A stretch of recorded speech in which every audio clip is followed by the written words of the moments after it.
Just recently, I joined one of my high school groups. And I want to teach you something, guys. Right? I've joined one of my high school groups. Some of the high school groups I have, I'm the admin. But this one, I'm not the admin. Hey, that's what... that's what it is. So some of these high school groups that I got joined, they are admin. But this one is a special one. They have one stream educated. And stuff like that. I want you to learn something from this life. That, guys, if you're not careful, you can live your life under the microscope or microscopic eye of people who don't even matter in your life, controlling you and controlling what you do through words. There's so many times where you can be controlled in Evano through words, through stories. Story kakeso okusiya uchifunga kuti kanga ayanorevei atokucontroller. So you get someone anenge ari mugroup imomo achikudza kuti, you know what, my friend, your life so yaona hunu zvawaita kuchikoro zvezve zvazvine chibalance. Yes, someone put a comment like that. So if you're somebody unogona kutsama, hey, balance, what can I do? Let me unbalance myself. You don't need to unbalance yourself. Kana wanzi kuchikoro waive uri balance. Talk about now. Kwaiko zvino ndirichi. And he actually went on and said, even iko zvino, kuti vana vako vakadero ere, hai, upe vana vako havana kufanana newe. You know, someone is talking like that is also someone in a family who you don't know. So you can actually end up to feel bad. So what? I'm not really living. Then you're forced to go and admire them. You want to follow their path. This is where you make a mistake. In your life, paneva no 3 vanofanga kufadza. Iwewe newe. Muri 3. Iwe newe muri 3. Iwewe inini neni do we've been in marriages, guys, where unodana nemukadzi wako ndo afadza bhuti vake na vatete vake na sekuru vake na mbuya vake. In my relationship, I had a wife who was loyal kuna brother yake, sister yake, nedzimwe sister dzake 2 dziri kuZimbabwe, na sekuru vakamurera, na pastor wekuchechi kuno, na mai mfundisi, nechechi yese. Then inini ndaida kupleaser iye nevana vangu neni. So tatiwa team yebhora 15 players we want to please in our marriage. So marriage yangu andina kuzvirealize ndakazozviona ndaita restudy kuti hang on a minute, I'm not living my life. So one my neighbors. So what do you do now? You end up trying to please. Ausadombodana nomwe munhu anoti vanhu vagoti kudii. Ausadombodana nomwe munhu anoti iwe andingadana newe shana nezvaunoposta paFacebook paipa vanhu vagoti kudii. Vanani? Iwe unoti kudii nezvandoposta paFacebook. Kana zvisingaiti idondisiyazve. Kwete kuti vana mai vangu vagoti mupasha anoposta zve. Urikunzwa reason yake. Arikunoda kudo kurambira kuti vana mai vagoti mupasha anoposta. Saka iwe guys, vangane vari kutya divorce right now. Kutya kudivorce right now. You're unhappy. You've been unhappy for 20 years. But kweda kusati kwamboitwa. Ini kweda kunambogara kwaitwa divorce. I'm the first one. And it because my happiness yangu neyangu neni was more important. Unotya urugara ipapo chabhizo nemurume anditi. Urugara ipapo chabhizo nomukadzi. You're not happy at all. Urikutya kana kutoita boyfriend. Because pastor wanga gozoti ndakahora apa asi yari kuhurigwa. Pastor paunohurigwa apa wekuzoti awahurigwa, don't forgive him. Asi iwe urikutya kana kutokupa munhu namba ndiri married. Asi munhu asi happy. This is what I'm trying to say. Group iri rinongori group rakuchikoro. Handina kumanikidzwa kupinda my volunteer kupinda mondega. But if I wasn't careful, nditokwanisa kusatocontribute.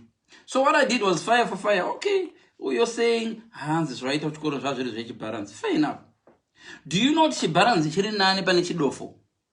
Umwe munhu angasingagoni chikoro anogona kukuseka chibalance asi waigona chikoro kumukunda. Ndikupa se example. Umwe munhu asati achibva zvawachibva anogona kuuya achikuseka iwo. Listen, ndakuvhurira ivhesi yandachida kudza. Chitanda muziso ndo top title. Ndikudze chitanda muziso ndo reve. Munhu anenge ane zipuranga rakakura kudaiwo zvokuti haachakwanisi kuona zviri muziso mako handiti akadai. Saka danda riri muziso mangu rodoita senge chitanda. So Jesu akati iwe chitanda chauri kuona chiri muziso maliyo nomu. Mwemesai. Regai ndikunyorerei. The speck in someone's eye.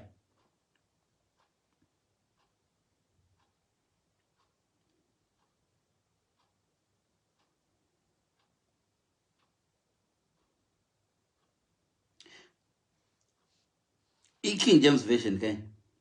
Zvikanzi naJesu, thou hypocrite, first cast out the beam out of thine own eye, and then shall you see clearly. Unaona chi? Umwe munhu anodotambura stereki. Munhu anotambura zvikuru anogona kukukriticize iwe une good life. Motikari. Ausatomboza motikari yako madhoo ako haivharika. Madhoo emotikari yenyu haavharika anopinza chando. Iye haana kana ngoro. Wadomupa lift ndiwe. Shamwari madhoo ako haavharika. Mota yako iyi yasakarai. Iye haana kana ngoro. Unozati vanhu vanomwadoro so Maria munokwanisa kuseva. Ausatomboza munhu anokwadira. Vanhu vanomwadoro so. Unozati Maria munokwanisa kuseva mukarega forge mukarega chichichi unokwanisa kutenga mota by the end of the year unenge waseva 2000. Unozati unenge watotenga bhazi. Iwo mubvunza kuti kwewo zvawasingamwa wakatenga bhazi. No. Ausatomboona vanhu vakadero. This is where gandiverenge. Ndofarira New Living Translation inotiyo. And why worry about a speck in your friend's eye when you have a log in your own? English Standard Version. Why do you see the speck that is in your brother's eye, but do not notice the log that is in your own eye? Right.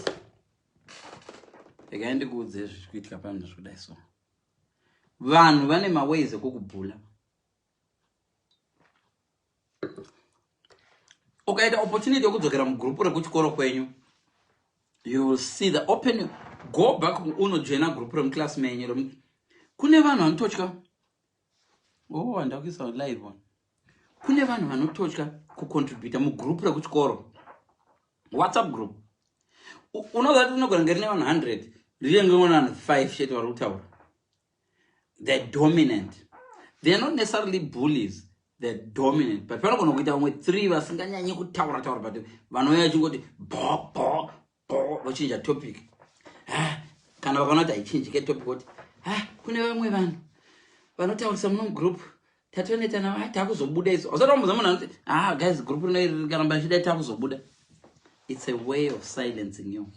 And those people sometimes unogona kuvanzwa ivo vachida kutotonga nyika. Nyika toitonga. Uri kutadza kuweka in a group, WhatsApp group, asuda unotonga nyika. How many people right now vari admin pa WhatsApp group? Vari kutadza kurana WhatsApp group. Asuda unorana Zimbabwe. Unoza tivhutirei, titore nyika iyi. Nyika tinoitora nehondo. Iye arikadza kugwa hondo naneighbor wake chachaye. Hondo yeheji ngoti heji inokatiwa so kutadza uda unogwa hondo yenyika. This is the problem we have now. Kuti munhu anokukriticize kazhinji kacho ndo weakness yake. Munhu anonyanya kukriticize chihure. Tikamutresa zvakanaka nogona tikangomutevera for 5 hours 6 hours 7 hours tichiverenga mamessage ari kunyora mufoni unogona kushama muromo chona achitohura nevanhu 4 munhu. Mark my words. So now ndinotaura kuti chitanda chiri muziso kana ndokupaika maka example. Kuno munhu akambo unoza kuti mazuva ano kune covid. even a theory yekuti nah, I'll get tested again. It's an example, right? Munhu akakuti uri balance wo rega kutobvuma kuti uri balance wodonyarara. Imbotsvaka futi umwe doctor. Because madoctor akazara pesa apa kapi madoctor. Mese muri madoctor. Unogona kuti azvima live zvako zvakavora izvi. Before ndakata live yangu nokuti yakavora. Ndofanirwa kumbonzwa umbonoona vamwe ana doctor wo because iwe uri doctor kayo. Wanditi live yangu yakavora but ndifanirwa kumboenda kune mamwe madoctors. Kune umwe munhu akamboitwa mistake akatora results asiri yake. Nini Black, how are you? Akatora results asiri yake emedication. Anditi ndokubva agara achifunga kuti akutofa. Agara achingwatafa. Ndobva anokumbira kunonamatirigwa. Saka painokumbira kunonamatirigwa paipa namufundisi.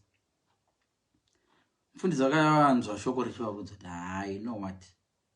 you know what? No. Hausiwo unogwara. Results asi akwaya. Results asi angu? Enda kuna umwe doctor. Hauna chirwere, enda kuna umwe doctor. Doctor vachingobata pepa iwe results wakanyora when were you born? I was born. No. Wakatora results asiri ako. Apa munhu angadwa ne 12 years achidla mari yake achiti ndakufa. What I'm trying to say ndezvokuti dzimwe dzenguva ukatora diagnosis isiri yako ukaita yako, munhu akauya akavona chitanda chiri muziso rako akachiita zidanda, unogona kufamba ukatsinzina so icho chitanda chiri kunze kweziso zvokuti kana chitanda chiri muziso rako you can actually even open your eye and see chirimo muziso macho kadai chitanda chirimo so asi you can still but munhu akakuti ione chitanda muziso akakuti hune zidanda remuziso ukatanga kuvhara ziso ukaisa sellotape guys nyambonotsvaka doctor ukavhara you end up not seeing at all. Nezvinhu zvanga chingofanirwa kungodai chitanda chimwe chofuridzwa chobva. That's what Jesus was saying. Iwe chitanda chiri kunze chiri muziso mako munhu ari kuchionawo chona nezidanda muziso mako. Some people vanenge vari inonzi inferiority complex. Zvokuti the way they can stop you, there are so many ways of stopping a human being. You can make a story, you can give an example, you can talk about failure. Some people are so good. Some people can actually bully you. Vanouya kuzotaura nezvemafoiriro awaita chikoro ivo. Vanogona kuzvitaura mugroup so kukuza baba vaikona chikoro ivo. We're talking about kudhara. We want now. Ndoda munhu anoti baba havagoni chikoro. Wondipa exam ndoifoira. Kwete baba vaikona chikoro. This is what I'm trying to teach you guys. Vamwe venyu makapfuura mumadhaka. But munhu anoti yakambowira muchemba kai. Foni hapana anoziva kwaikambowira. Kana yakawira muchemba right now ndogona kufonera tikaita nyaya for 20 hours ukanakibwa nenyambo dzangu ndogona ita live muchifa. Iyo ifoni yandiri kuitisa live iyoyo pamwe yakambowira madhodhi. But vana ari kunhuhwirwa here ipapo no one. But munhu aivapo ichwira madhodhi anogona kuti zifoni rauri shandisa chamba rakawira madhodhi handibgare murumu nauro. You know what I mean? So ndozvo ndiri kutaura ndikati guys, who are you listening to? Uri kuudzwa chitanda nani? Munhu ari kukuudza chitanda iye is Usain Bolt relay mumaziso ake rakavhara kumeso kwese rakadai. Ari ione chitanda muziso mako iyoyo. Haasi kutombokuona nezidanda rakadai so raUsain Bolt ranomanya akabata rakadai so rakakrosa maziso ake ari two. Haasi kutombonyatsokuonesesa zidanda chitanda chaunacho ari kutarisana pamusoro peUsain Bolt danda rakadai. Achikudza iwe. Because one guy is a guy I went to school with. He came and said, "Uneva nere." And we usually, if you're in a group, WhatsApp group or Pazerevan or Gononzo, never nere, you can tell where the question is going. And if you are low in confidence, you begin to be nervous and you start to lie. Say, that how old are you? Age. Shamari. If someone wants to marry you, I don't go on the age.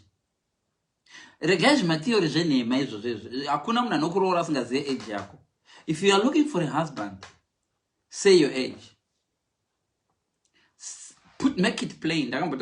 When you have a vision, put it there. Make it plain. So he who reads it may run. Kana munakati unemakore mangani uri mukadzi. In theory dzenyu dzandidzi believe. Munakati unemakore mangani uri mukadzi, you want a 49. It in 49. Can chinyari 47. So, and here where this is going. Munhukadzi avunzwe age. Munhukadzi achitizovunzwa age nei. Isiko kune gender equality. Munhu anoda kukurora chaicho anoda kuziva age yako. I'll tell you 5 reasons why a person who is serious should know your age. I am serious. I want to know if you're going to have kids. I want to know if you're at that age where you're going to have more kids. So I'm going to ask you, how old are you, Shamar? Oli, how old are you? So you will have to say, mukadzi age. Then you go, thank you so much. Bye. And if the guy goes, you blame, oh, these guys are not serious. I've been single for 16 years. Shamar, answer that question. How old are you? The guy wants to know how old are you. He has an age. A serious guy usually has an age limit. Love has no age. It has age.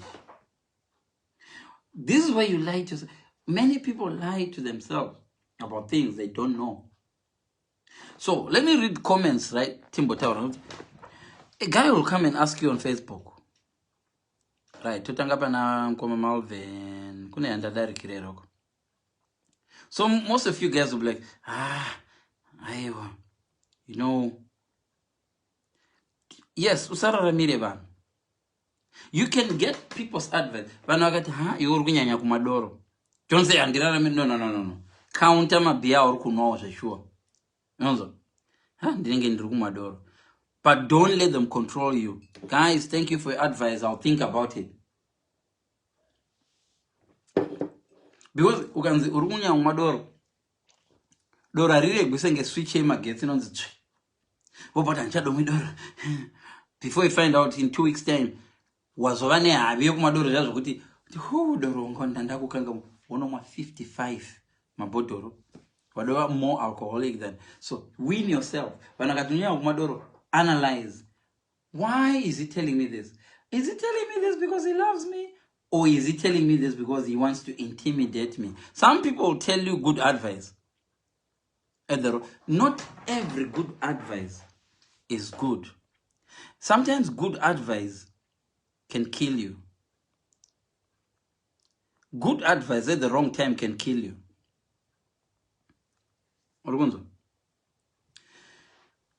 Chikepe chikanga choda kunyura, asi chiri kufamba hacho asi choda kunyura. Mukatanga kujamba kana ndege ichida kudona. Pilot atozona ndege ichadona. Asi haisati yadona. Guys, ndege ichadona izvezvi in the next 20 minutes. Mukatanga kuvhura mabui mukabuda mofa mese. But akagwanayo achiti, guys, we're preparing to land, seat belts on. Guys, we're preparing to land. You know, Tanga is preparing to land. It's preparing to land. Oh, guys, seat belts on. Your back crusher. Simangwe yo pano wiramvura. To rise my seat belts, oxygen mask. You know what I mean? We all know kuti kana ndege ichida kudona, my chances of survive. Kana yadotanga kudona, my chances of survivor are very, very slim. But pilot anga okay guys, vanema phone chifonerai. Guys, vanema phone chifonerai zimba zenyu mwabuze makutofa because ndege signal venganidza ne signal yevari kutakuwa kuti muri kudonera kopi kwacho zvigovhiringidzika mese makutora mafoni muchifondera vana venyu. Unonzwa? So pilot anofanirwa kuva calm. Some of these people who advise you are not good pilots. They're actually telling you you're gonna die. Yes, you're gonna die, but there's a better way of breaking news. Even in nursing, those who are professional nurses, they'll tell you there is a module where you learn about breaking down bad news, breaking the bad news. You don't just go to and you don't either go as well. No, 37. Oh, Mava 6. No, you don't do it that way. But there is a technique. A problem. Oh, a problem. Tony has no that.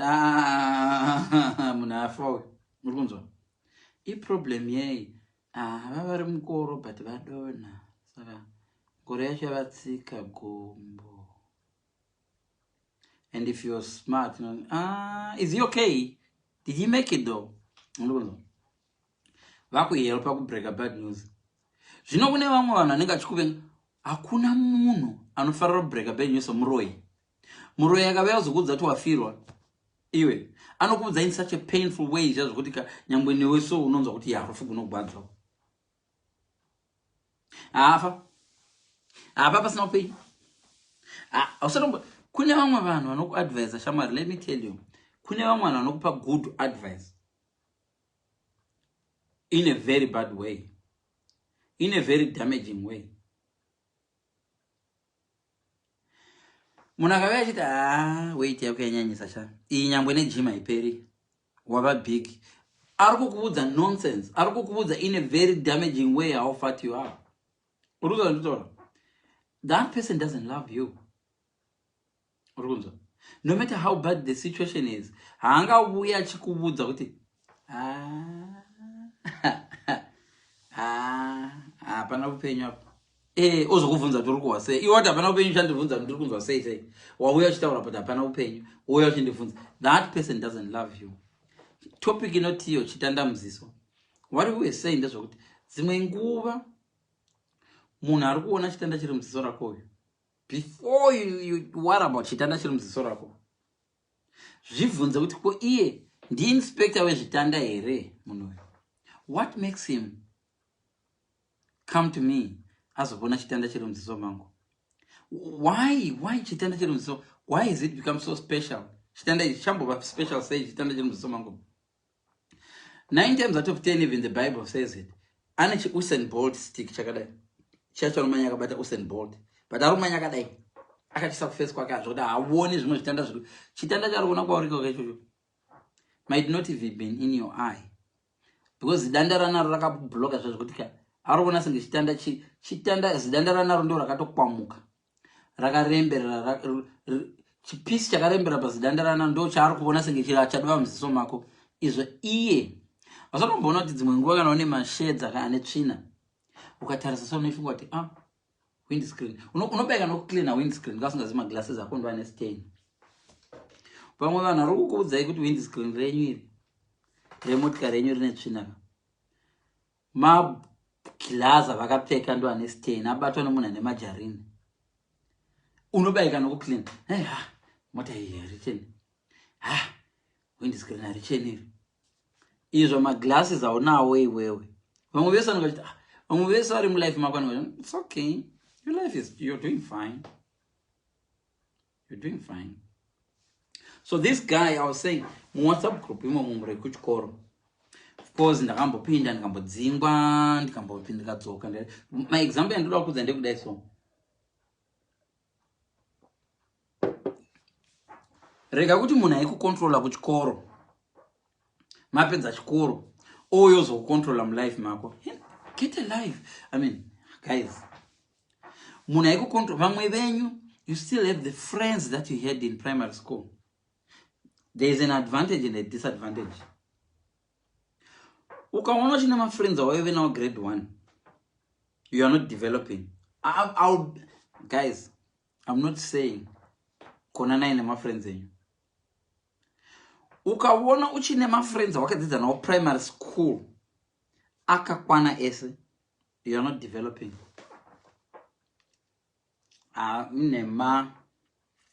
Hapana paunomboita friend yawakatanga naye primary school mugofa muchingori my best friend unless iri twin brother yako. Azviite ma friends ako wakadzidza nawo takakura chiridza mombe sese. Ukatoona uri mukadzi ari married, wakuda kudzokera kunodanana neboyfriend yawakadanana naye kuprimary, you are not developing. Ndatoramba. I've been in a situation where you're married to someone and then they go back to their ex from primary school and you just realize you were married to the wrong person because you're like, what? Oh, I'll upgrade him. Oh, he went.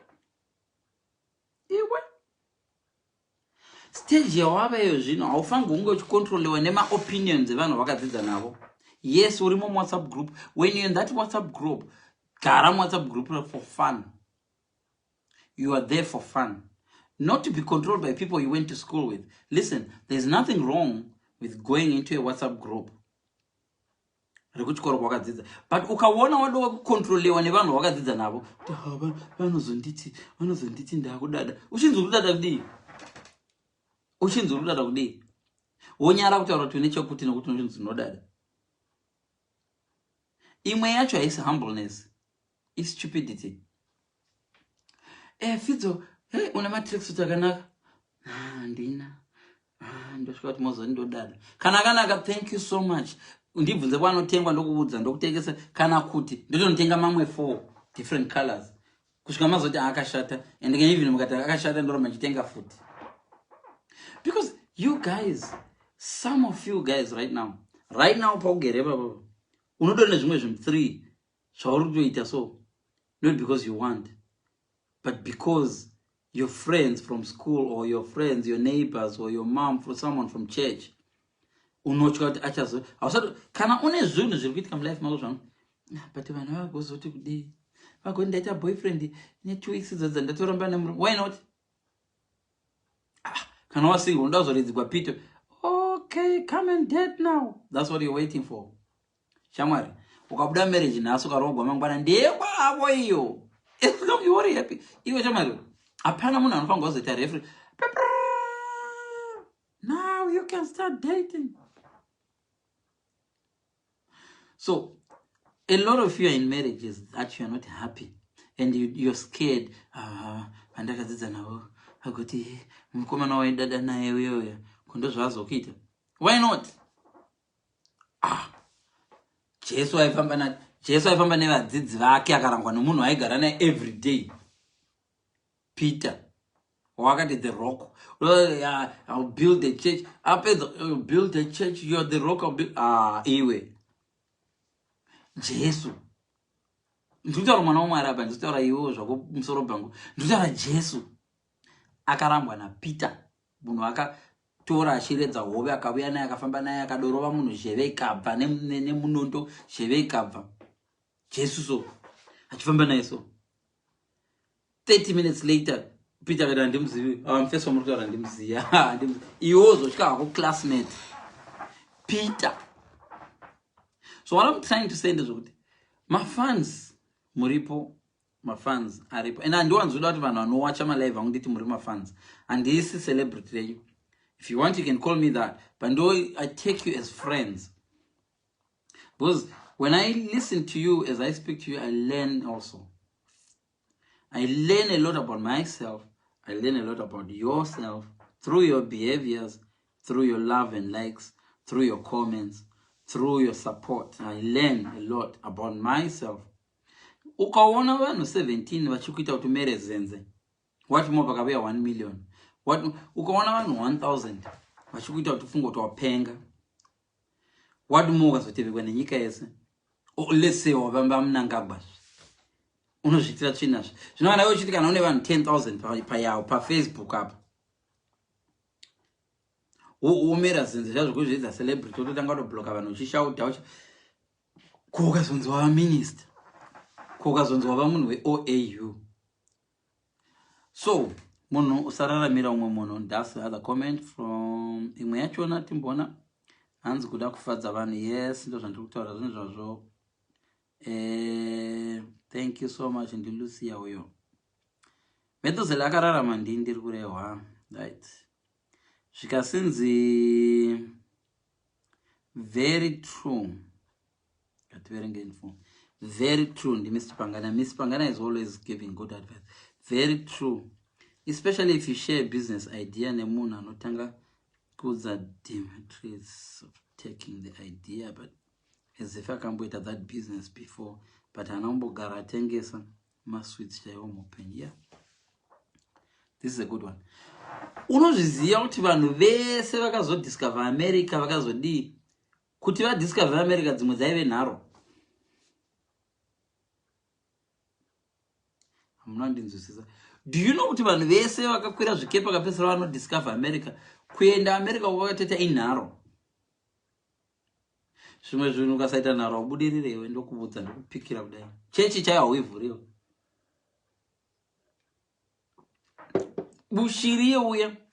Yes, anogona ngasungwa iko zvino. But pane vanhu vakamudza chechi haibude shaka. From Malawi. You want to open a church from Malawi? Brother, you can. But I got a billionaire in a church. My friend, These pastors are trying from the UK. We couldn't. I was not business or later van UK vagarkono. I was not run. Ukatamba ne munhu anokudiscourage zvezvetiza. Iwe, first of all, rule number 1 unenge waibreaker. Takata imwe live nje, don't share your ideas. Unless uchishare nemunhu angangokubatsira kuwedzera mari paidea iyoyo. Kana ari munhu asina shangu uchida kugadzira manyatera, don't share idea nemunhu asina shangu kana uda kugadzira manyatera. Usatengesa mapatapata kana kuda kuita idea kugadzira mapatapata nemunhu asina zvigumwe. Kana munhu asina zvigumwe usamuudza nawo mapatapata. Guys, let me tell you, mapatapata anoda kuwana nezvigumwe izvi zvihombe izvi pekuzopinza patapata. I'm telling most of you guys are sharing ideas dzemapatapata nevanhu asina zvigumwe, vakagugwa zvigumwe. Munhu asina zvigumwe anokudza nana mapatapata aite gadzira nyatera. Nyatera ndo rinotoita. Patapata riite. Iwewe you don't know kuti munhu ari kuti patapata riite guys. Because iye akagugwa zvigumwe. Vamwe vanhu vari kukuudza kuti idea yaite. Indine ma-family members akandiseka ndati aindoda kumboenda Britain. Vakanga vari maprofessor. Mfamily wedu kune vana bamnini wangu maprofessors. Kana vakaiona live vanogona iona, and it's true. Hapana kunyana. He had tried to go to America for his studies, kunoita doctorate rake. Vakatadza vakapedzisira vaenda paBotswana. Tried to go into Australia, tried to enter Canada, tried to enter America. Kuramba. Inini ndapedza form 4, ndine mudhadhadha wemasi netumabiwo tushoma. Ndiri kutaura kuti bamnini ndafunga enda Britain. I still remember very well how much he loved. Tiri pamberi pekwa busy muzvishavani. That's how he loved. Like that. And indeed, I regretted sharing that idea. I had everything in plan, and I don't plan until iwe. I'm a professor. Ndakatadza kuenda. Ndikapesa nenda Botswana. Urenda Britain. That's what he loved. That's what he said. And Joshua, everything he said made sense. Everything he said made sense at the time. And it still makes sense now. Kuti ukavona huni nyoro ichiramba kutemeka nebemba kuzoti danda rakaoma, it makes sense.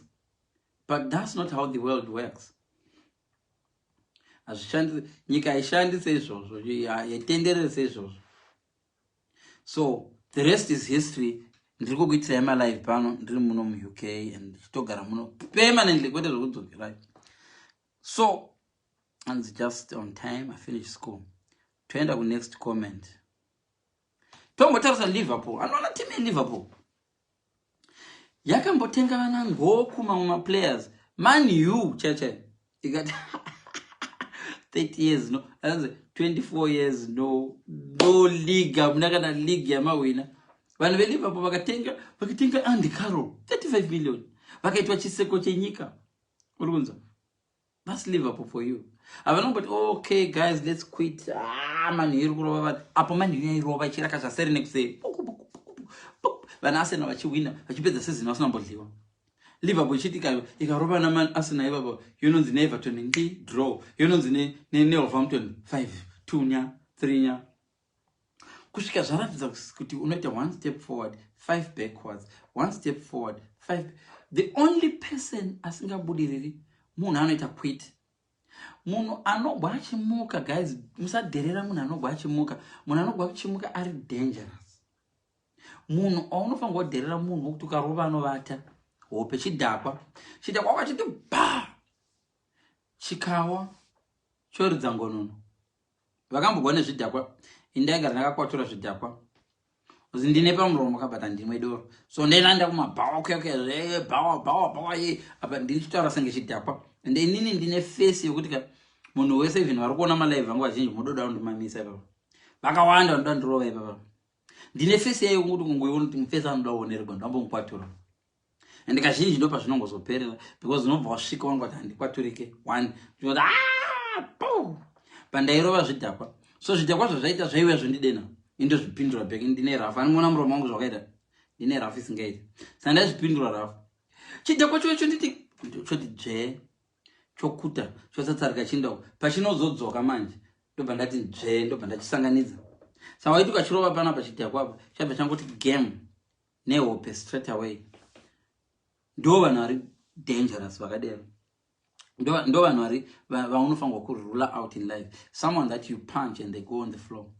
Anyone you punch and they wake up, whether they woke up slowly or they woke up very fast, they are very dangerous.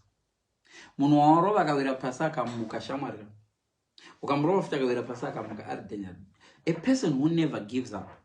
So Liverpool kept on buying my players, ichitenga my players, ichitenga pane peka mukazoti yambotenga Torres zvinzvigufamba Torres achiroverera magobhora achirovera magobhora Torres akapesa ndakuenda kuChelsea haina kugive up ikatengesa Torres akaenda Chelsea ikadidididi zvikamboita senge zvapera nobva yatenga Andy Carroll pakutenga Andy Carroll yakatenga na Suarez Andy Carroll akaita dongi achitadza kugoesa achikamina achididi Sanga totenga Benteke agona ari kuvhila abuya nobva atenga Benteke zvakadi uku kuna Suarez ari kurovera magobhora Sturridge ari kuita Hamsing ndobva kwamboita Sars Sturridge Sterling na Suarez avakaboisa vasa padiki kuwina uyu Gerrard wanga tati vimba naye makore ese Gerrard uyu ndokubva atsvedza Gerrard man Chelsea apa tarisa vanhu vaidzorera shure team yanga isina kana league yanga isingambodi kuwina league ndio yakaidzora sure Mourinho akangouya neChelsea yake yanga idori number 4 zvayo chibva yangovadla kune vanhu in life vakadofaila in life but who will come and destroy your dream wakudosvika so vagokudla so uchinida 3 points kuChelsea nobheka Demba Ba obhora 2-0 man uzotododliwa pano tata kutowina league. But that doesn't mean next season telling that this is our year. 30 years this is our year. This is our year. Klopp akabuya vanhu vakaseka. I should give me 3 years. Because uri kubudza team in 18 years isina kumbowina league. Uri kuibudza tipe dzimwe 3 years. Ndiye coach rudziwa muri kutenga. What I'm trying to say is that there are two ways. You either, if you can share your dream, don't give up on it. It doesn't matter. Shamari, fimba munye rambo chimpimba shamari kusikafa. Kana ari mpenyu chiri ngomuda fimba nyangwa ndine boyfriend fimba kana uchiri kumuda. Rimwe ramazuva mpimba abva kurohwa mbama. Ukashamisika iwe. Achikudza I think I should consider you. Can we go for a drink? Usazvitira wait nokuvhunduka. Because you are persevering. Pane 2 answers, yes or no. Saka I know ikauya rikaita singarohwa netsvimbo. Vamwe venyu, you know there's yes or no. But mukanzi yes munofenta zvokuti munhu wacho paunozomuka kana. Unonaenda. Wakafanira munhu ari kuda kunobudza munhu kuti wawina lottery. Leon, indanotiudzirawo taps kuti awina lottery. Ndobva ndafenta. Awina mari 5 million.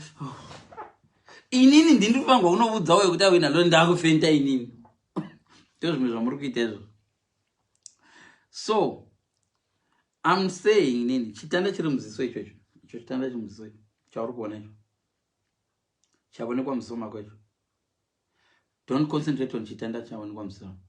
Concentrate on the person ari kuona chitanda first. Munhu ari kuona chitanda yakapfeka maglasi here. Kana asina kupfeka maglasi, icho chiri kumberi kwake icho. Kuzvari zidanda vanhu vakavhara kumeso achibona sei chitanda chiri mumusoma. Then uzodaya so. Wodayo. Utaura une chitanda here zvamashoda. Achisi chitanda inongori tsiye yanga yapinda muziso iyi. Shandifurudzewo. Ende cheka munhu ari kukufuridza kuti haana mafufu echingwe here mumuromo make. Listen. Vamwe venyu munoenda kumunhu ari kumwa masese. ndifuridzewo tsiye pane munhu angafunga ndine chitanda but ndine tsiye muziso mangu tsiye yafonyoka ikapinda mukati so ndifuridzewo patiri kuudza munhu ari kumwa masese munhu ari kumwa masese kuti anifuridze ile obva ti masese ese patsiye paipa paane masese zvazvoti state yako iwo yawestern ye uya munhu amboona chitanda muziso mako kuti ndakuudza kuti une chitanda kuti uchimutsanangura no hachisi chitanda munhu wemasese angako nana ndakakuudza kuti une chitanda. Stop talking to me. Hausana kumbona umwe munhu okuti anokuudza ndakakuudza siyana nemurume uyu ukaramba ndakakuudza siyana nemurume uyu ukaramba. You never listen to me. But you unonyatsozati problem asi murume uyu. Problem asi murume uyu. Yes, murume uyu anogona ngane record yake yekuabuse vakadzika. But the problem vamwe venyu abuse dzamunadzedzika. Yes, tinozviziva varume vari kuabuse vakadzi vari kuabuse. But imwe problem yachona ndeyekuti mauyawo muri paapp yekuabuse. Wabuya nepamuromo kapi vamwe vanhu this man was abusing me, this man was always shouting at me. Yes, he was shouting at you because vaingoya na 8 dzausiku every time nemusi wasingashandi kubasa 8 dzausiku saka anga akukushauta achikubvunza dzimwe dzenguva vanhu vari kuabhizwa ava urega kumanyira ngo anga achindaabhizwa hatiri ambuti abuse iriko but dzimwe dzenguva varume dzimwe dzenguva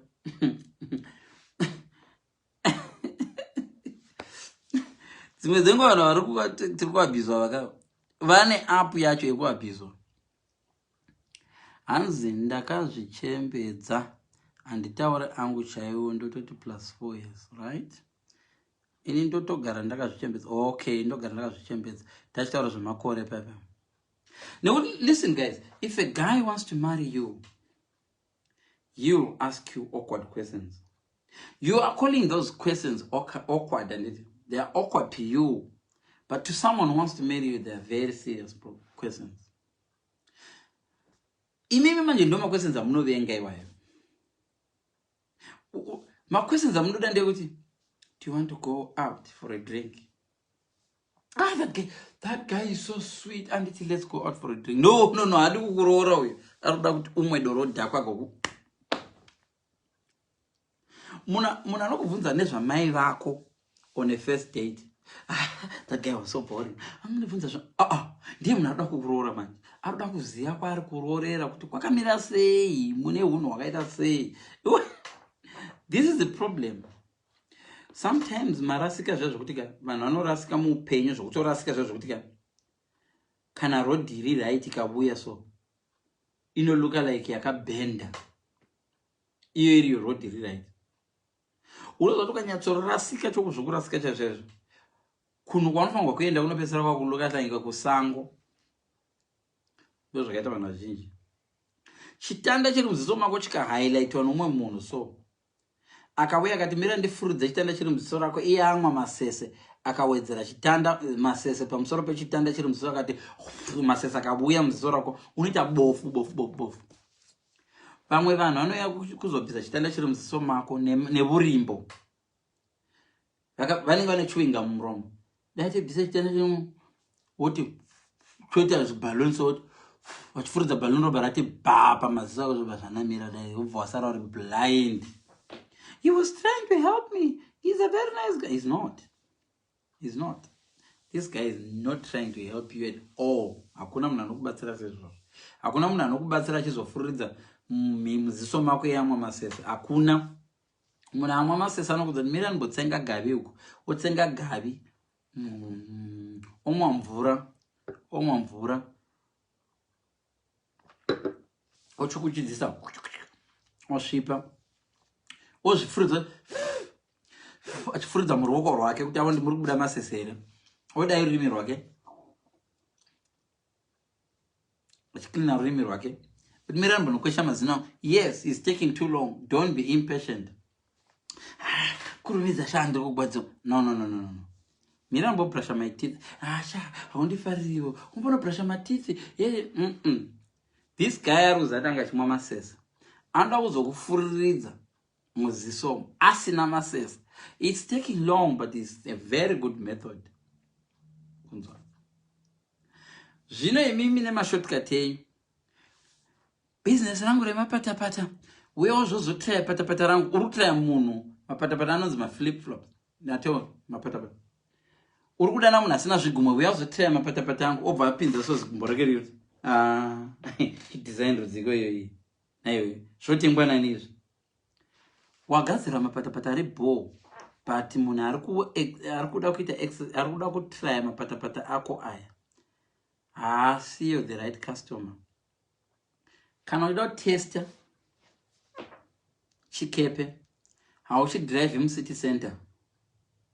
Kana wagadzira chikepe chako, uchida kuchitesta, hauende nacho mudeep sea, unoenda nacho pamuswimming pool chaimo. Ungoona kuti achinyure here muswimming pool. Muchikada kunyura muswimming pool, you don't panic. You will recover your chikepe and you won't die. You will just swim to the edge. Problem imwe tinayo vanhu tinoti tagadzira chikepe toda kuti handei nacho woenda deep Kariba dam pakati if you want to experiment nechikepe chausina choshata chigotanga kunyura ipapo kusima haugoni. Why am I giving you this example? This example ndikukupai because ndinozama kuudza kuti you know what, sometimes you do very well, you want a design yako, you try your business, but wotora business rako woenda naro ku wrong wonorivhurira mumbare usina security, usina makey epagedhe paunongoti gaimbonoenda hauna chero toilet. Guys, umwe ngasara akarinda panapo ndipo noweita wana shangu dzese dzakabiwa. Warindisa mbavha kumbareko. Wasvika ukavhura shop yako zvakanaka, well done, but pawazoenda kutoilet warindisa munhu anga asingafanirwi kurinda. Watora bere ukati sara wakachengeta zvimbudzana zvangu izvi ndodzoka manje. Bere ukarichengetesa zvimbudzana, I can tell you this, bere noti yes, oh yeah, that's a great idea. How long are you going to be? 6 hours. Bere noti yes. Roverenga zvimbudzana soti 7 and then zvipedza zvese izvi in 7 hours and then zvipedza. Okay, feel free. Trust me, ukati ndakanga mamakipa unodzoka unogona kudowana zvimbudzana 3 zvatofa, zvatomedzewa. Kumbudzana dzakavata. Kana uri stupid kuti ndandasiya makey. How are you Bere? I'm fine. Ndandasiya makey. Ko mbudzana dzande ndadziridzira music dzikavata dzirikavata kusero. But Bere rinenge richierera masiriri pana. Bere, you look like you've had a good meal. No. Zvakavata ndazviratsika. Mwari vangu vada kupa chance yekubata kuti une tsotsi mumba. Dzimwe nguva unoti waroorwa iwo nebere warichengetesa zvimbudzana, wabuda wodzoka wakanga mwamakey. Mwari vokuita kuti ukanga mwemakezi. Hausati wambona imwe relationship yawakamboita so. Wanga wachifanirwa waenda somewhere nobva pangoita error ukadzoka kona murume wako achita funny behavior. That day yakaitika funny behavior wakapotsa wadomubata achihura. Iye akabvaza kuti saka munhu we akaenda kubasa anokwanisa kumbodzoka by accident. Shit, ndapotsa ndabakwa. Hey, yanga iri disaster, ndapotsa ndabatwa. Wasatombozvinotisa? Aiya. Mwari vanokada kupa opportunity yekuti dzoka uone zvimwe zvimbudzana zvatodyiwa. Bere, ndandasiya makey. Uyana makey yangu kugedhe. Dzokera mumba unogugudza uone Bere akagara pasofa kuti ari kuona TV here kuti ari kudya zvimbudzana. Deno wanga uya ukanyangira ukapinda mumba wedu kunoona Bere richidya zvimbudzana zvako. Bere, ndakuchengetesa vana vangu. Andiona, ndandasiya makezi. No. Wotodana police. Zvima examples zvandokupa izvi. Zvinoda kuti wagara wega wozvisa soro mako kuti what is Leon trying to say? Pazvima live zvake izvi. Kuti chitanda chiri muziso. But what's really chitanda chiri muziso? Ndataura ndikati kugroup rechikoro ndaiva. The same people who used to bully you at school, they can't bully you nemambama iko zvino. But on social media, if you check their characteristics, they can bully you on social media, direct or indirect. Like we can. Hausati mbona munhu une vanhu 14 so anouya apo onyora hezvo. Kozvari kuti live navanhu 14 naiwe. Hausati mbona munhu anodero. Hamusati mambona munhu anoti anouya pa live pako soti 15 people. What are you doing with 15 people? Iye akaita live vamwane 2. Unomona nevanhu 2.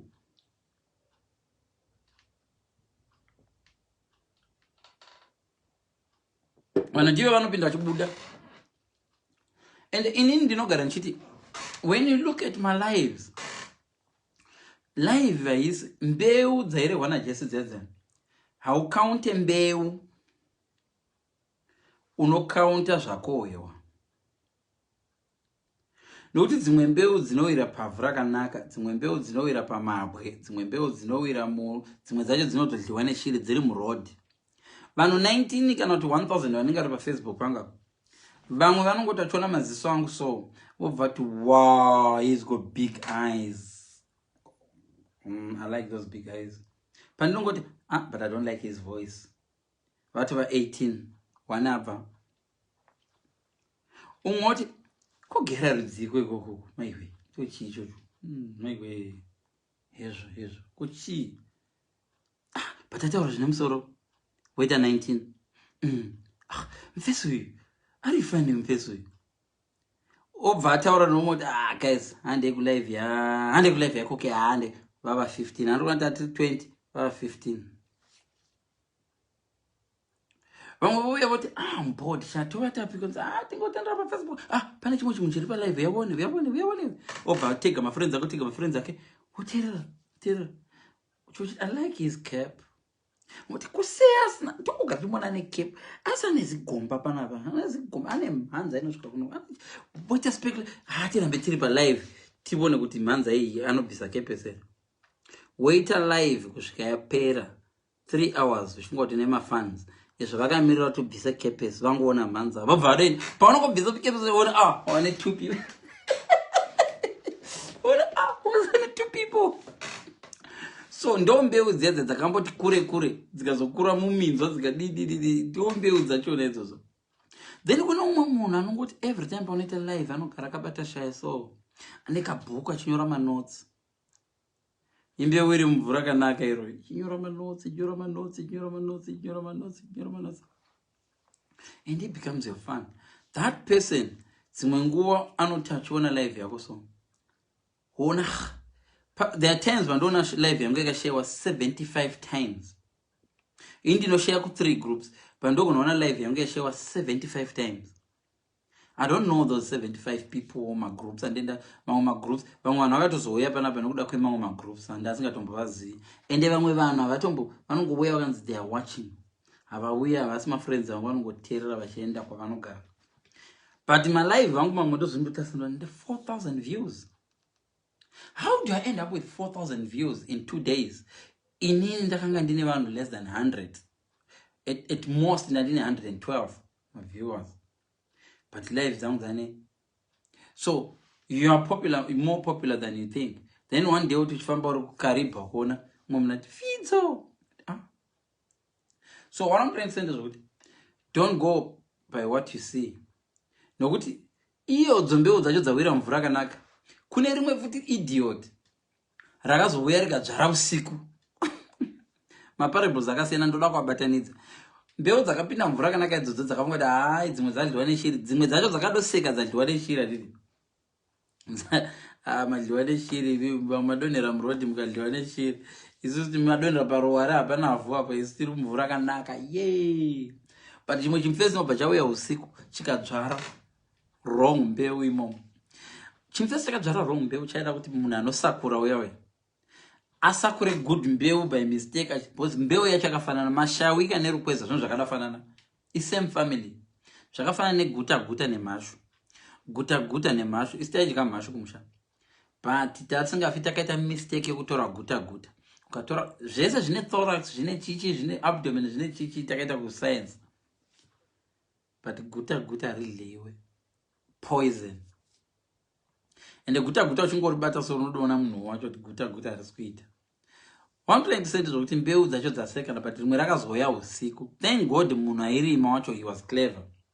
Akabva aona advice kunzinzwa usasakura mbeu idzi. Pane munhu akasakura usiku akadzvara usiku. Don't sakura vesi mbeu. Siya zvikurirane. Pakunokohwa paipa uchazoona kuti mbeu chaendeni. That was the best advice. Otherwise mbeu just because uri mbeu iri mvura kanaka shamwari. If the farmer is not smart, unogurwa nevhu nembeu isiri bho. Kana pakavuya tsotsi rikazodzvara musame field. Pandoda farmer anoteerera vamuadvise kuti inzwa siya zvikurirane. Oh, good farmer, don't. Just leave it. Siya zvikurirane.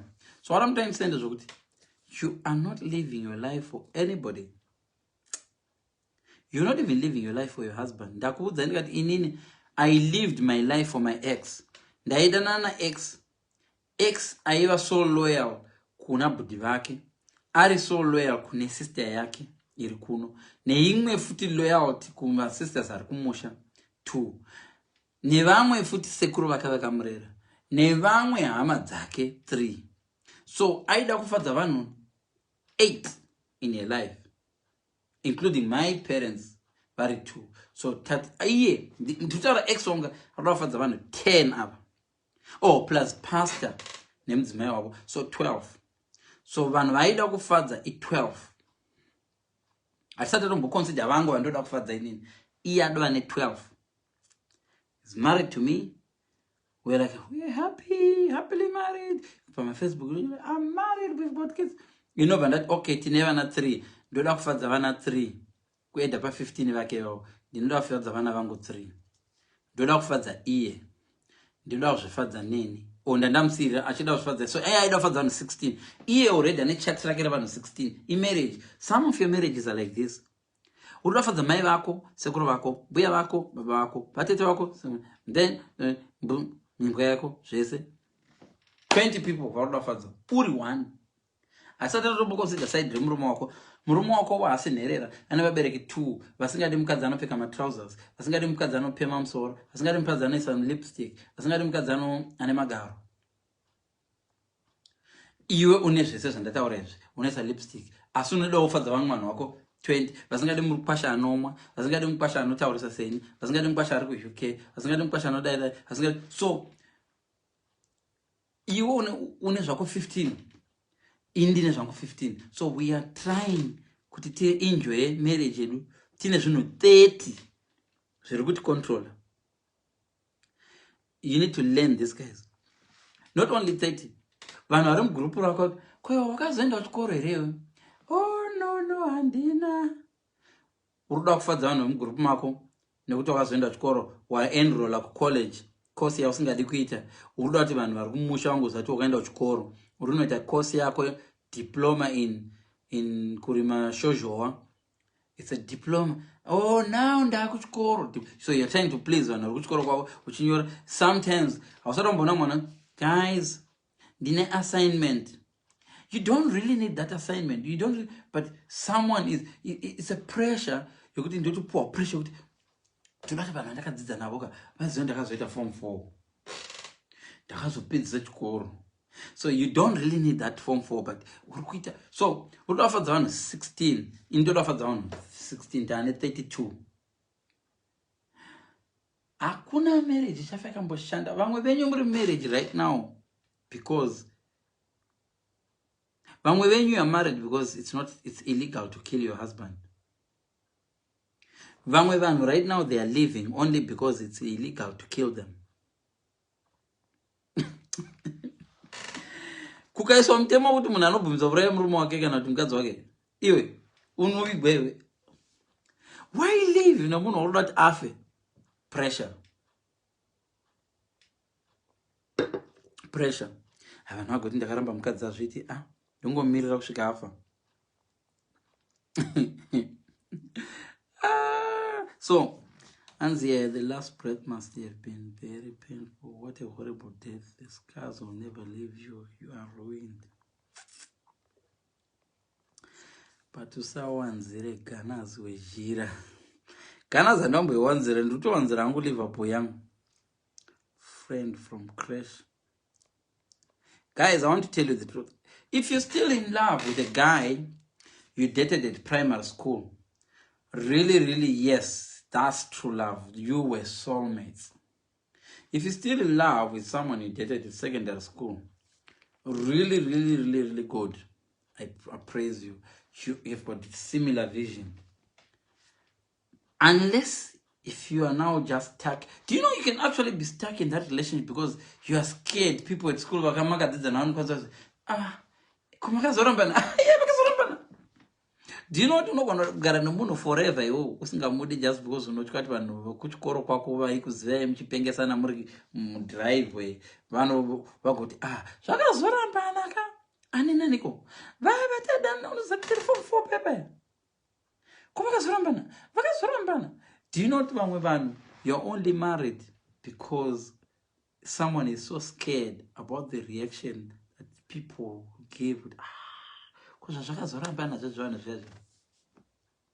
And I want to give Benz the boy I liked in grade 3. That boy you liked in grade 3, Shamara, ukaona ndevu dzava nadzo so. Ukaona face yako unoramba yotoka. Unozoona munongedza negumbo wakunyara yo ndakadzidza naye.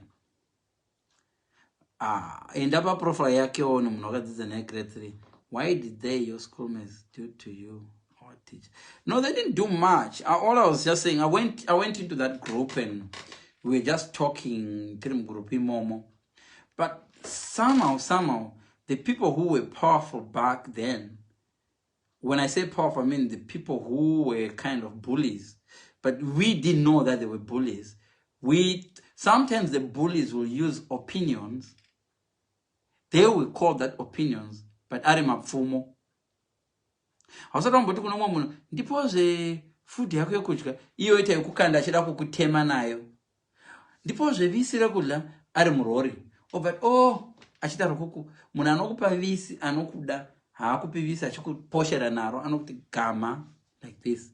Hausatombona kuti munhu anogona hausatombona kuti vana vaikura vari nherera dzimwe nguva yaityana kuti mama I'm hungry chingwa chacho chirasigwa pasi so chichitemwa kumeso ndidi zvokunetsewa ini mwana wacho zodai so ochinhonga pasi otanga kubvisa mavhu so odya nherera vanoziva upenyu hwenherera. I don't want to make you cry, but this really happened in your life whereby your mother-in-law or sorry, your stepmother sometimes would buy you shoes, but when she's giving them to you, she's not giving to you with love. She's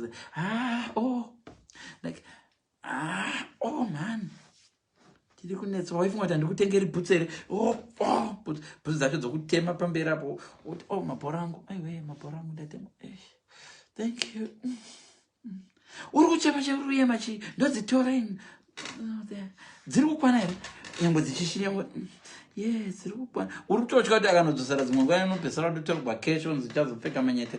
Do you know that those people even in your real life zvariko vanhu vakadero vokuti zveshuwa unoti ndine nzara ka vokuti okay chiuya udye but vanotanga kuti geza musuweji so unogeza mvura mutoilet kuti udye sadza ravo ravabika but wageza musuweji so uchidya sadza rudya suweji 2 days later mudombo macho diarrhea uri kuita yakapenga utori pa worse state than state before wadya. Hans, I want to call you King Master, right? Tap happy now. Hans, if I'm minister, I'll get people thrown out of my country instead of blocking. Yeah, so many people now, if we vote for you,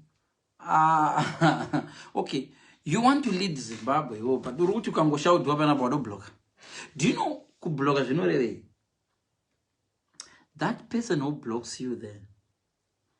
If God was to give him his power for 2 minutes, they could block your oxygen.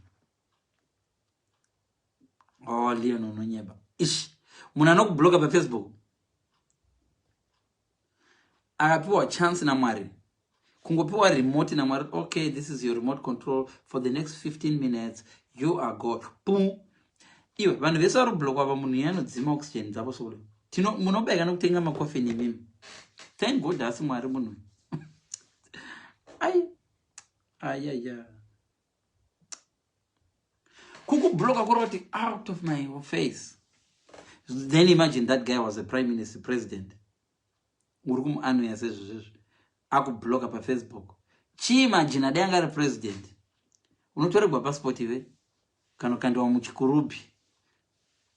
Do you know that sometimes these leaders vamwe vacho kune dzimwe nyika vane vanhu vari mujere kune vamwe vanhu vari mujere right now ukuthi akangopinzwa just because anga kamakwa kune dzimwe nyika kune vanhu vari mujere zvokuti izveso ari mujere zvinonyatsozati munhu haana chakati but akangovengana nemunhu asiriye akadodhota nenyaya iyoyo. Kuruka kwataiti kuzvidhotera mabvi semombe yakaonda. Anoza mombe yakaonda kuruzevha nenge zvoti inenge ichiita tsvina ichirova pamabvi payo, mabvi emombe ari kumashure inopedzisira yakuzvidhotera mabvi mombe yakaonda inozvidhotera mabvi. So kuzvidhotera mabvi semombe yakaonda, that saying is some saying inoreva zvinhu zviri deep kuti mombe iri kufa nedrought but iri kudya zvairi kudya zvacho hazvisi healthy. Iri kuita matsvina, iri kuita kuyerera ichizvitira tsvina pamabvi nokuti yakaonda. Tsvina unosangana uri healthy, tsvina inowira uko kure nemabvi ako, but kana waonda tsvina inowira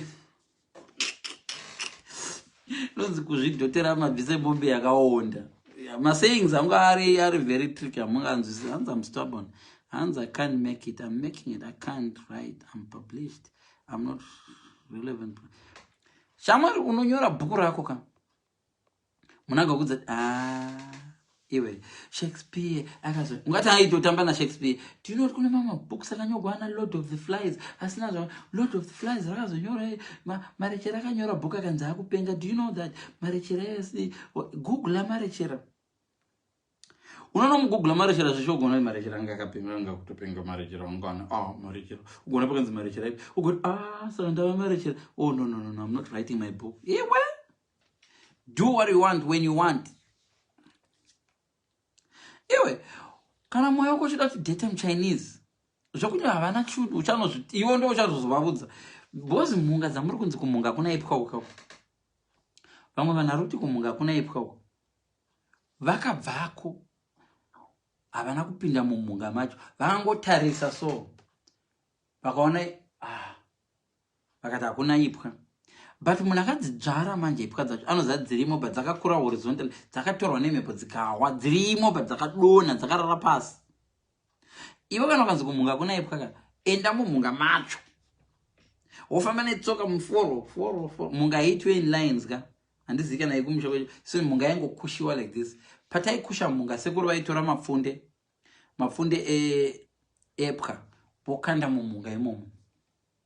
Pazvinokura zvokura zvirinza zvakaita green zvese but ipwa inozoreba kudarika ipwa unoiona nemapfunde. But sometimes mapfunde acho aiva so heavy, they become so heavy zvoti wind ikauya ipwa inodonha because they are heavy. Saka manje vanotaurisa vakaita sesu voti kumunga kwekwe ndeko uyo munde wemunga vari kure because vanotya kuti bhutsu dzavo dzinosviba kama trainers white.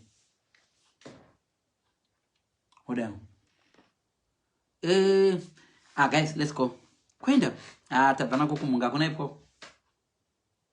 Really? Yeah, kuna ipwa. Mapinda munda. We didn't need to tatarisa. Unoza tatarisa taturu nema binoculars. Inzwa nema. Tatu tarisisa tikaisa ma binoculars. Tikaisa cheka kuna ipwa. Oh really? Va exaggerate. Hapana apinda. Ndapinda. Zesho ndapinda. Ndatoita kubvisa bhutsu ndikapinda netsoka dzangu ndikazogeza mako. Bhutsu yakachena hii. So if you're somebody unokanza kuti okay kumunga kuna ipwa but let me go. Shamwari vakawanda vanhu vakaenda kumunga uko. Vakanoona kuti ipwa dzakazara but dzakawanda. Vakadla ipwa vakaguta. Vakadzichopa vakazadza macardbox. Vakazobuda vakasenga mikwende so. Vanoti komuri kubvepi? Kubva kumunga kanza isquad yekumunga yabva kusina pwa iyi. Hans sharing flip-flop idea with a man with no toes. It's all yours. You're getting it from me. So yes. Tinzo kumberuko. There's some wisdom right there. So now you can do this. Iwewe kana nasi ndataura exactly nenhau yevanhu vanoona zvitanda maziso. These are close people to you. Sandatanga vanhu vakadzidza navo. Do you know kuti dzimwe nguva uri kuAmerica ikoko pano mumwe munhu wakadzidza naye so akafudza mombe arotocontrola life yako ari kumombe without you noticing. I'll tell you why. Right. In 1999, I tried to bring my sister Kunoko. kasvika kuairport zvikavhiringana immigration ngatidzokera. Sister yangu yadzokera kuZimbabwe. Let me not share this one because it's too personal. Because personal time. Okay, it's too personal. Ngazomutsa hondo dzakatanga kara. But what I'm trying to say ndezvokuti vanhu vakasara kuZimbabwe vavakadofudza mombe, vamwe vacho vakaenda kuSouth Africa vakadzoka nebike. Kune mupana aiwa kumaraini kwedu akaenda kumusha South Africa, akaenda kuSouth Africa atigarega nobadzoka mountain bike aya.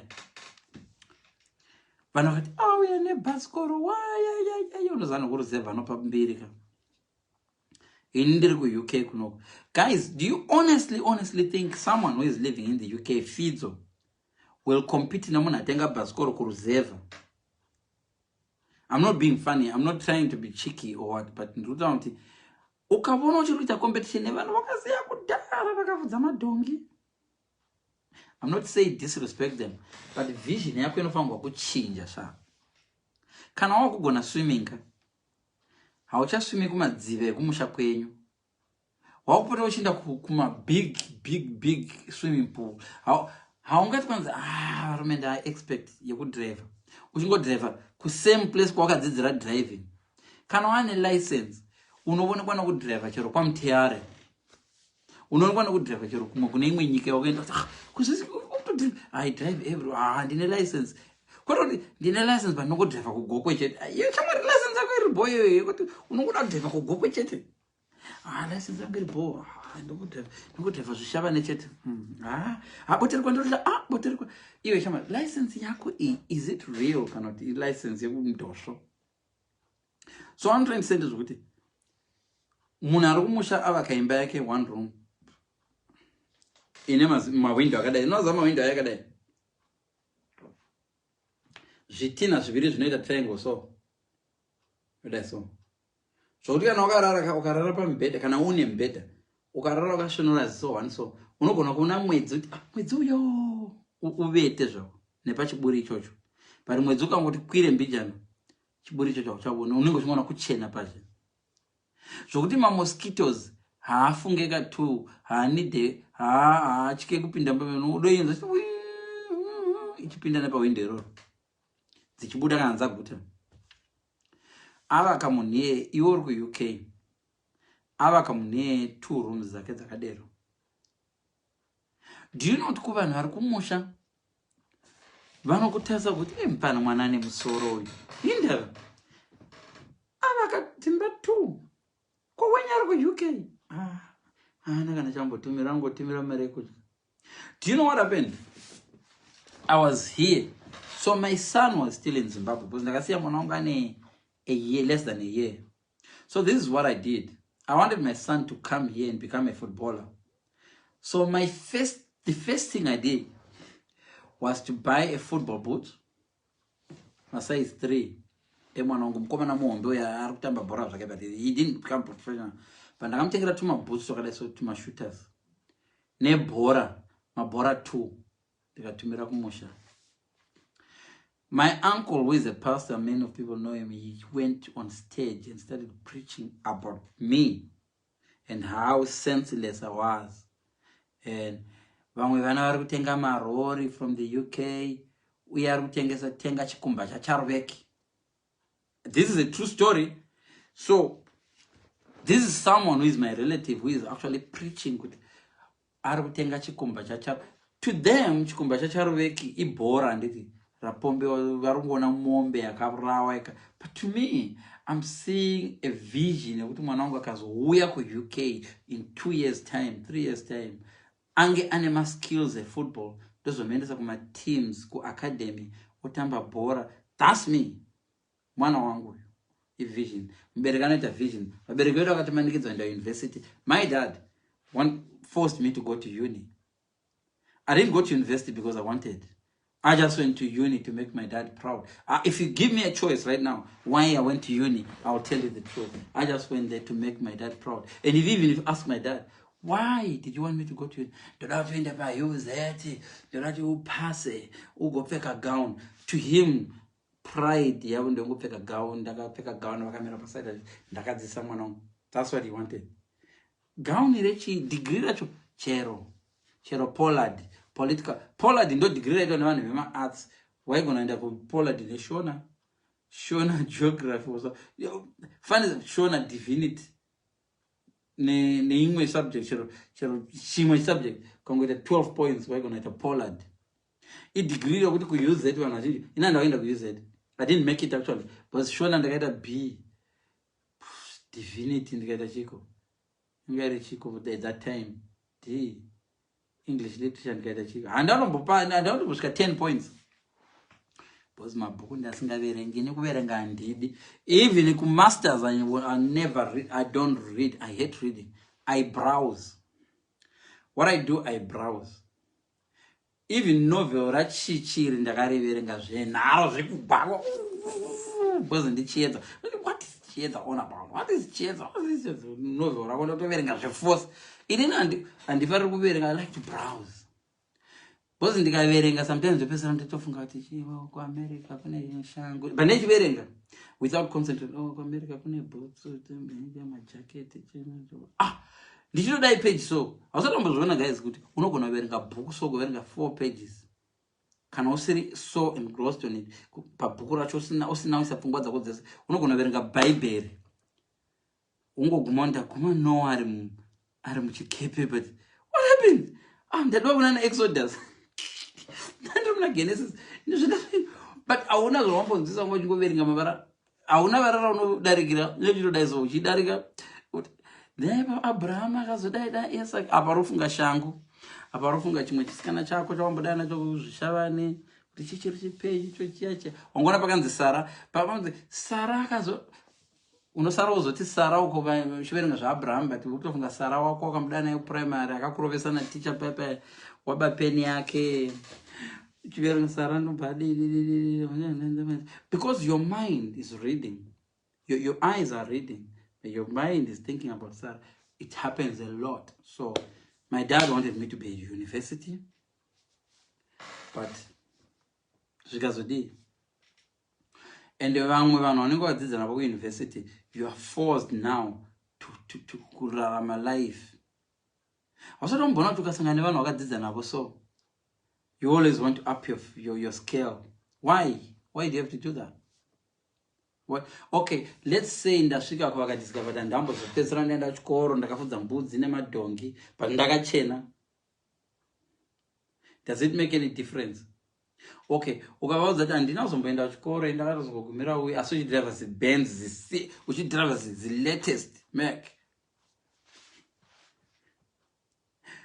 Vana vazhinji you want to build a skill. Unoita nezvei? Oh, chirongoti maybe vanhu vazhinji vanondiwana navo paFacebook. But kana ndisiri paFacebook guys, zvimwe zvandinoita just tell them whatever you tell them. Ndezvekwavo izvo havasi kuuya kuzokubikira tea kumba kwako. Unzwa? So I'm trying to do this. No, you know what? It doesn't matter, man. It doesn't matter. Someone is telling you that you hauna pfungwa iwo. Iwo chizatu nadzo. That person arikuzama kudza kuti hauna pfungwa. Honestly, ukaenda kumba kwamai vake ikoko, munombochengeta vabereki. Wambona kuti vanokubvunza kuti munombochengeta vabereki venyu, vabereki vavo vanazvo vanazvo. Right? I want you to do this from now. Munhu wese akukriticize. Don't criticize them back. Don't answer them. Take your time. Go to their profile. Don't block them. Listen, you make a big mistake by blocking your enemies. Your enemy should see you succeed. That's where you make a mistake. Listen, munhu ausingafaniri kubloka munhu akakumaka. Ukabloka enemy yako hazvichanakidzi kubudirira. Bloka munhu ari kukuseka iyeyo usamubloka. Ngaagare ipapo. Kana X achikustoka, enjoy that. Izvo zveX angakauya neimwe zita chezviti nini black. The X wako but okay. Pamwe X wangu ari potanga. Guys, 5 let's motivate ourselves. Let's get motivated about click up to one at the new And my friends, too. Yeah, account yakafomwa last week. But this is how you see in the better life that how do you see a ghost account? A ghost account usually haina makore akawanda. But kune dzimwe ghost vakuru ve-ghost account vatakadhila nawo isu takatanga ma-ghost account kare kuma 2007 tatadwa neFacebook. This account yangu ndafunga ikawicheka inoiranzi 2007 September, but Facebook yakati chitanga tatado vamo post akabva kuRingo, kune enzi Ringo ndokana chitaura isi kwaive neimwe so enzi Ringo yanga yakapenda munhu weRingo yane mashavi ekusabudira, unoza munhu ane mashavi madhimoni eburombe akati achingokuita Ringo, Facebook ichitanga kuita billions. Ringo yaive far better than Facebook. Ringo yakatanga zvo 2002 tatakwanisa kukanda ma-pictures paRingo, takana ma-pictures even 400 paRingo. Vana MySpace vakati toita music, vana YouTube vasati toita YouTube, Yahoo chacha ichitanga kuma late 90s, Yahoo chiti Yahoo tingoti Yahoo chiko taido ivenga zvima Yahoo was Yahoo. Ringo ichibati high five, kuna enzi high five ndio imwe yaikompita neRingo, but Ringo yakaovateka high five, tichingoti high five tichipimbana nema high five tichidana vasikana vari kunena Portsmouth, kwa I remember very well vasikana tichikufamba chindaona na Portsmouth naye tanyengana paRingo ipapa zvibasapera. What I'm trying to say ndezvokuti imwe idea unongoti uchiigadzika pasi so ichibvutiwa neumwe munhu achienda naye achinobuda.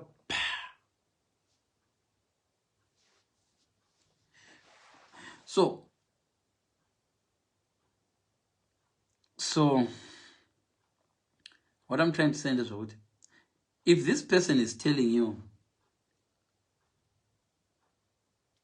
and I once packed for a trip, got dropped off at the airport and came back.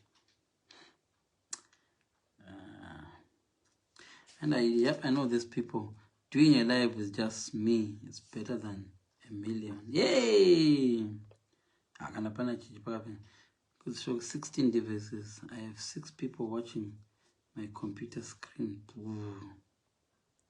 So today Nini Black Boyere Dodzoka Mzaya and Danchambo Nogeza Kwaiza. Oh, kuchina Kwaiza. How so don't know it's Mungo to choose the moon. Kuneva one who took at it. Where are you? Okati China. She has read to China. Maybe who go away. China is not go away, Shamar. I also don't believe Monar, China got China and not fake. Who told you China go fake on my fake? Is this the topic of my fake? Kuno UK, UK. Diana Tengas and Gavinicos. Vesar UK and Tenga Vinicos, Vanga and in the woods. Vano Gatengas and Gavinicos, but I'm no as I'm a president of Vinicos. Van one ear on the stereotyping and don't let it fool you. Just because Vanga and Ivan on a Varare. Vasinambogeza vagere but ukanzwa munhu akakurira kuharara achikuudza so Borodale hakuna munhu ari kuUK unazombogara Borodale. Ndakaenda kuharara ndichida kunoona Borodale yakayambokura sei. Oh, I used to live in Borodale. Hey, Mount Pleasant, Borodale. Munhu wese akakurira ari muno muUK muno ukamubvunza kuti kuharara waigara kupi asana mbudza anoti vembare ndio vakatanga kuzova proud. Aona kudza mbare musika. Ka avati mbare musika Sunningdale. Iwo hakuna munhu akapagara mbare.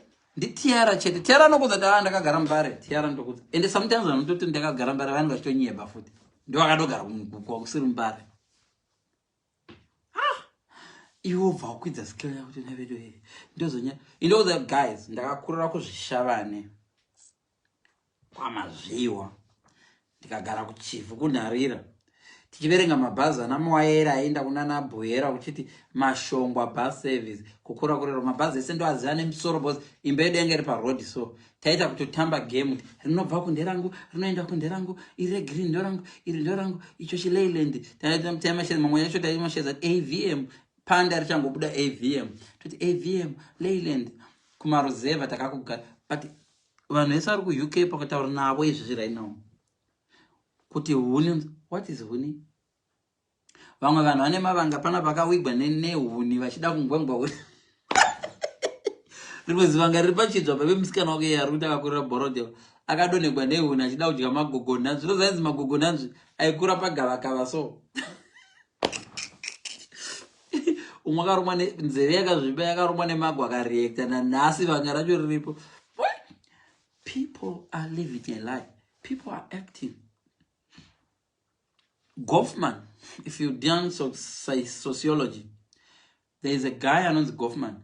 Life is a stage where we constantly act. Munhu wese ari kuperforma panapa. Tiri kuperforma right now, tiri kuperforma. Guys, iye munhu akakutarisa uyu anotombokwenya magaro nespoon. Spoon.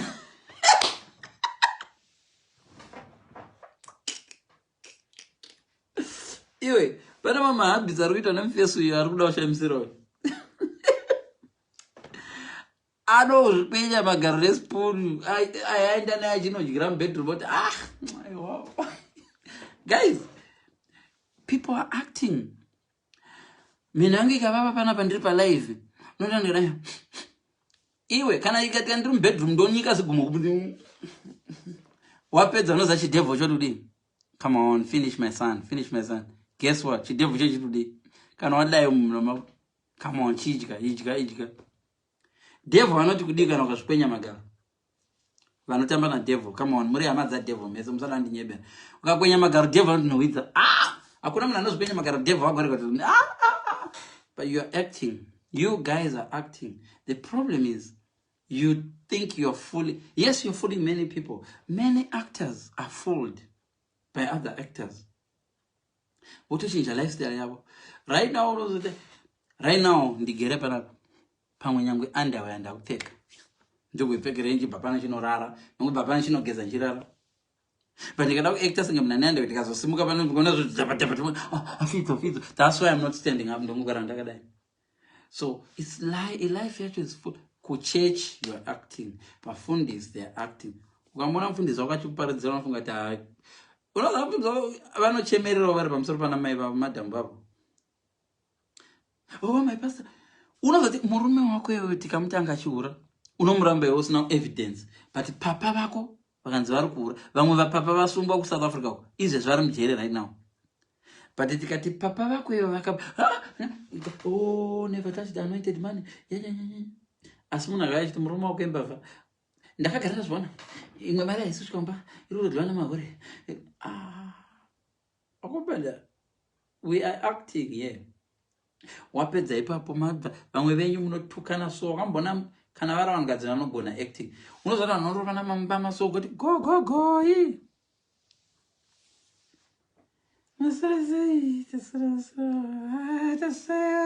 munhu akazviruma paarohwa mbama inovhara zheve kuti tiri pamakadini akaruma mazino so ubhozi nzeve kuti apa murume wacho agera vakadini kwamabva ndizvo ngatinamatei riperi vachakanana ravana vandakara vandakanda nemenenge nemanavana in the name of Jesus go pavanongopedza kuti mazviita toenda achingopedza kuti dogwa face yemukadzi amborwa mbama yayo waona akatarisa mukadzi I'm calling the police on you. Mfundisi anoti achinosvika mba kwakunzi vakasungisana they were so happy. Mfundisi, don't forget we are acting. We are here. It's a movie. Vamwe ma better actors than the other. Vamwe vacho ipapa vakadzane nzara ipapa ndo vanonyanya kuparidza zvesex. Kuparidza sex. Right now mukandidza ndichitaura zvesex mwanzo ndakaguma sex in last year. But ukandidza ndichitaura zvesex noti munhu anoiwana daily. Right now the most popular person unotukanzi nunga munhu anofunga takawandirwa nemabhebhi. Anoti fit. Okay, vakandiwandira but ndichivadera. Vanogona kuwandira zvinhu zvavasingadi.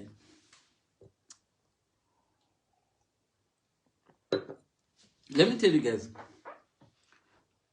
It's so easy kuwandirwa nezvinhu zvavasingadi. Makamboenda mumashops ema India and vana power cells vaiva. wakambona mawandiro aita masandaki muzibasket so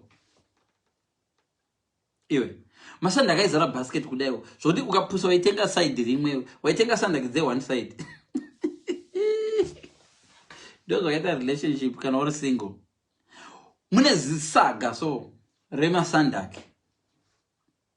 And iwo kana uri mu relationship utsvaga partner usuda unotenga sandaki unoda unotsvaga Wayne Brenner dzakatori uko and Wayne Brenner zvavanoita kamanje vanoisa boots one apa unofanirwa kutaurira salesman unotora imwe boots kusere because vakasiya dziri dzinobiwa kana katiza dziri more expensive.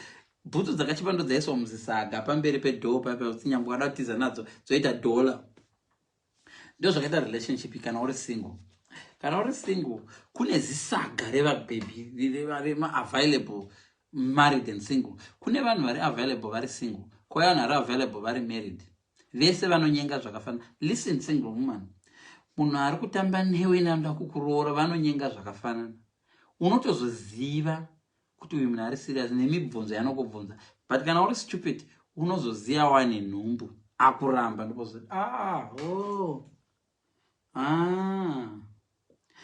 usajaja munhu nokuti akutengera chinhu chinodhura. Ndogara ndichikuudza kuti zvinoenda nebudget yangu. There are so many times I go to Zimbabwe. KuZimbabwe unozandoenda so ndogona wana vanhu vari paqueue so chimabhebhuti. Ndendine mumwe munhu paside so. Ndoona vanhu unoziva Zimbabwe chakanakira nyika yedu. I'm not being funny but nyika kwedu sometimes people are so happy. People in Zimbabwe can be so happy. Vanhu vanogona enda kuZimbabwe.